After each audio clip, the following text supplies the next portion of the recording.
हाँ जी, स्टडी पाठशाला में आपका बहुत बहुत स्वागत है। तो आज हम डिस्कस करने वाले हैं महात्मा गांधी की फ़िलॉसफ़ी को। अब महात्मा गांधी की फ़िलॉसफ़ी में बहुत सारे एलिमेंट्स शामिल हैं, जैसे कि satyagraha, sarvodaya, non violence, non cooperation, civil disobedience.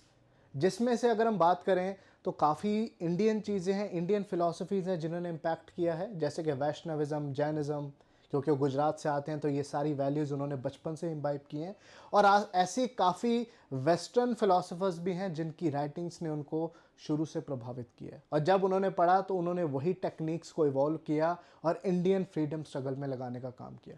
तो आज हम बात करेंगे महात्मा गांधी के फ़िलासफ़ी के वो अंशों की, वो ऐसे पहलू जो कि उन्होंने फॉरेन फ़िलासफ़र्स से कहीं ना कहीं इम्बाइब किए हैं और उनको इंडियन सिनारियो में लगाया है, जिसकी वजह से उनको काफ़ी ज़्यादा सक्सेस भी मिली है। तो ये सारी जो बातें हैं उन्होंने की हैं अपनी बायोग्राफी में, ऑटोबायोग्राफी में, that is my experiments with truth. तो उसके कुछ अंश हम यहाँ पे साझा करने वाले हैं, जिसमें जो महात्मा गांधी की फ़िलॉसफ़ी है उनके काफ़ी जो किस्से हैं आपको पता चलेंगे, और जिससे आपकी प्रिपरेशन होगी, जो कि सिविल सर्विसेज प्रिपरेशन है, इवन अदरवाइज़ उसमें भी काफ़ी ज्ञान जो है वो आपका उसमें रिच हो जाएगा।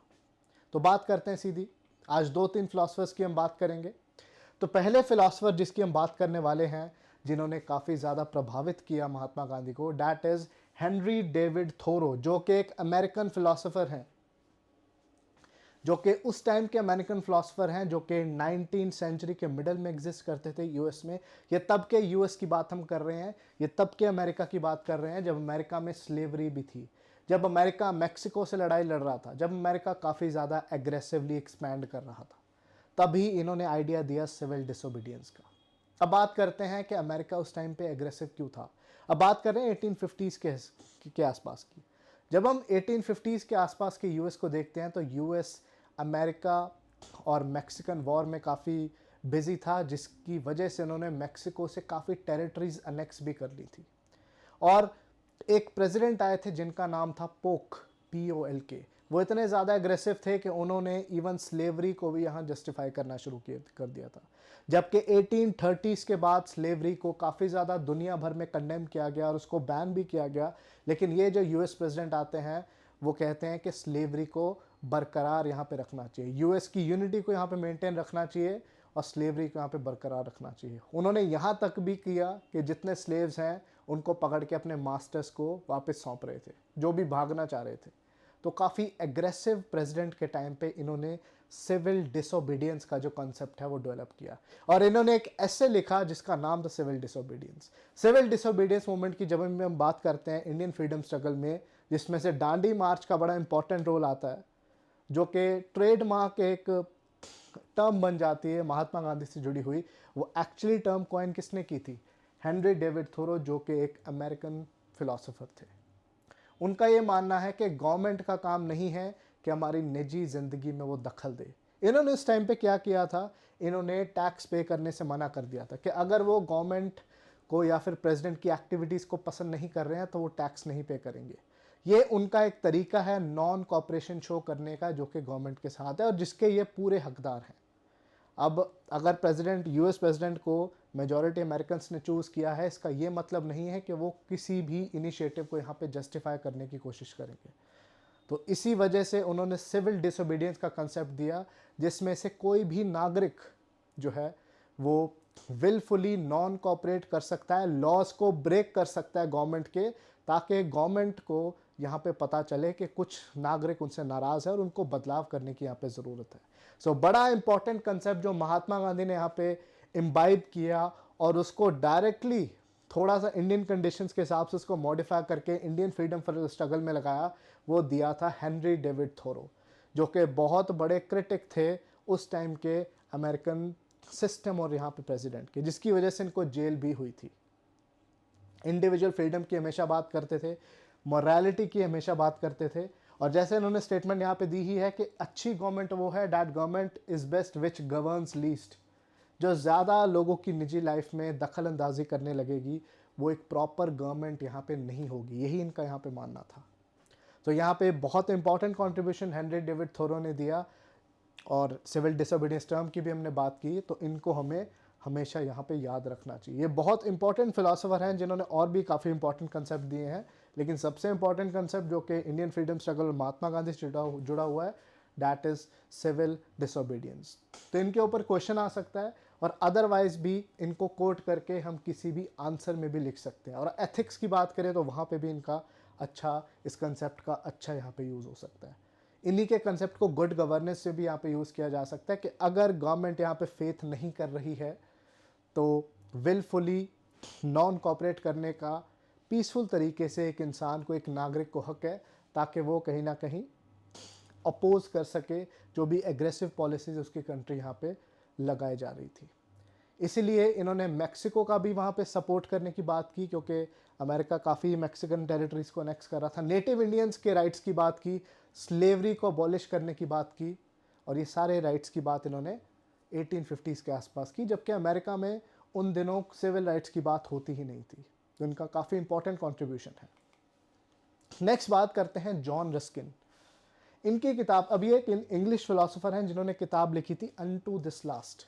ये भी 19th सेंचुरी फिलोसोफर हैं जिनकी इस किताब ने महात्मा गांधी के ऊपर काफ़ी ज़्यादा इम्पैक्ट यहाँ पे डाला। महात्मा गांधी शुरू से एंड तक इंडस्ट्रियल कैपिटलिज्म के खिलाफ थे, इंडस्ट्रियल सिस्टम के खिलाफ थे।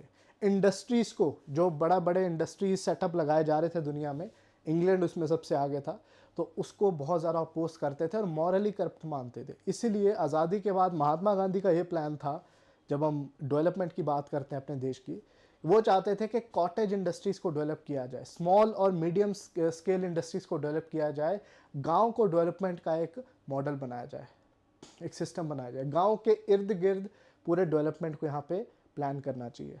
क्योंकि जो इंडस्ट्रीज़ हैं, जो बड़े बड़े शहर हैं, दे आर मॉरली करप्ट। और ये जो सारे आइडियाज़ महात्मा गांधी के डेवलप हुए हैं, उसमें बहुत बड़ा जो रोल है वो है जॉन रस्किन और उनकी इस किताब अनटू दिस लास्ट का। जो सर्वोदय का कंसेप्ट है कि सबका बेनिफिट होगा, सबका भला होगा, उसके बाद ही पूरी मानवता का, पूरी ह्यूमैनिटी का बेनिफिट आ सकता है, वो अनटू दिस लास्ट से ही आता है, जिसमें वेलफेयर ऑफ ऑल की बात जॉन रस्किन करते हैं। सर्वोदय वही कंसेप्ट है जो राम मनोहर लोहिया जी ने भी बाद में यूज़ किया अपने टोटल रेवोल्यूशन, संपूर्ण क्रांति की जब वो बात करते हैं। अंत्योदय का कंसेप्ट कि पुअरेस्ट ऑफ द पुअर का भी यहाँ पे ध्यान रखा जाना चाहिए, वो भी कहीं ना कहीं यहीं से इवॉल्व हुआ है। डिग्निटी ऑफ लेबर, क्योंकि उस टाइम पे लेबर का एक्सप्लॉयटेशन बहुत हाई स्केल पे था, इंडस्ट्रियलाइजेशन बहुत पीक पे थी, तो डिग्निटी ऑफ लेबर की यहाँ पे बात की गई। तो ये सारे इंपॉर्टेंट जो कंसेप्ट हैं, जो वेलफेयर स्टेट, आजकल जितनी भी वेस्टर्न गवर्नमेंट्स भी हैं, चाहे दूसरी भी गवर्नमेंट्स हैं, वो वेलफेयर स्टेट के मॉडल के ऊपर चलती हैं। किसी ना किसी तरीके का जो वेलफेयर है वो अपने सिटीजन्स को प्रोवाइड करने की कोशिश करती हैं। तो ये जो वेलफेयर स्टेट का मॉडल है, उसके बहुत सारे अंश जो हैं वो जॉन रस्किन के आइडियाज़ से आते हैं। जहाँ पे इक्वालिटी की बात की गई है, जहाँ पे इस कंसेप्ट की बात की गई है कि किसी भी तरीके का यहाँ पे एक्सप्लॉयटेशन नहीं होना चाहिए। जो एम्प्लॉयर और एम्प्लॉई या फिर लेबर के बीच में जो डीलिंग है वो ऑनरेबल होनी चाहिए। एक लेबर का भी एक ऑनर होता है। तो ये सारे कंसेप्ट जो हैं, जो महात्मा गांधी ने यहाँ पे अपने डिफरेंट सत्याग्रहों में यूज़ किए, डिफरेंट एजिटेशंस में यूज़ किए, वो यहाँ से कहीं ना कहीं डिराइव्ड हैं। तो काफ़ी ज़्यादा प्रभावित थे वो जॉन रस्किन के आइडियाज़ से, जिन्होंने महात्मा गांधी को काफ़ी इस तरीके के आइडियाज़ दिए। सर्वोदय का कंसेप्ट हम यहाँ से ले सकते हैं। हाँ जी, तो आज के लास्ट जो फिलोसोफर हैं, जो मेन फिलोसोफर हैं इसके बाद हैं, वो है लियो टॉल्स्टॉय। अब लियो टॉल्स्टॉय एक बड़ी इंटरेस्टिंग पर्सनालिटी है, रशिया के ये फिलोसोफर थे। ये इन्होंने पीस और नॉन वायलेंस के ऊपर काफ़ी ज़्यादा फोकस किया।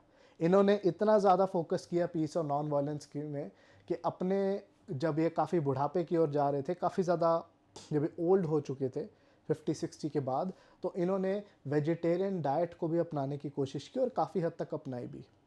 For majority in his old age he became a vegetarian. तो इतने ज़्यादा प्रो ये पैसिफिज्म हो गए थे। इन्होंने शांति की बात करनी शुरू कर दी थी।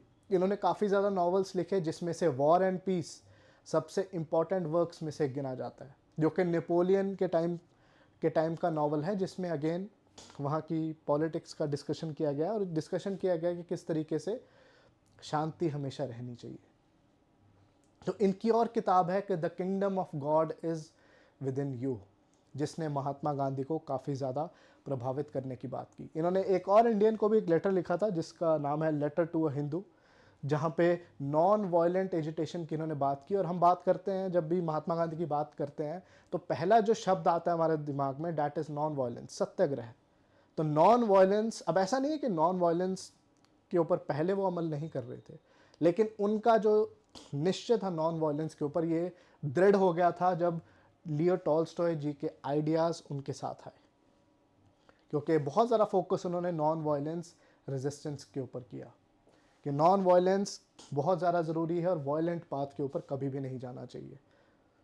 सो ये लियो टॉल्स्टॉय का आइडिया है जिससे बहुत ज़्यादा प्रभावित हुए महात्मा गांधी। उनके सत्याग्रह में सबसे इम्पॉर्टेंट अगर कोई अंश था, एलिमेंट था, so that was non violence. सच्चाई के साथ नॉन वायलेंस था, जो कि कहीं ना कहीं आपको लियो टॉल्स्टॉय के आइडियाज़ में दिखता है। सो महात्मा गांधी, जिन्होंने 1916 के बाद चंपारण, खेड़ा, अहमदाबाद और काफ़ी सारे सत्याग्रहों में पार्ट लिया, काफ़ी ज़्यादा मास मूवमेंट्स में पार्ट लिया, उन्होंने जो टेक्निक्स यूज़ की उसमें काफ़ी ज़्यादा इन 3 फिलोसोफर्स का रोल आपको उसमें दिखता है।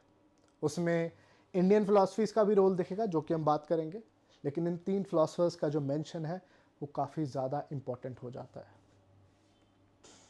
So this is about today's session, जहाँ पे हमने बात की कि किस तरीके से महात्मा गांधी की फ़िलासफ़ी इवॉल्व हुई with the help of western philosophers और उनके जो लिखे हुए वर्क्स हैं।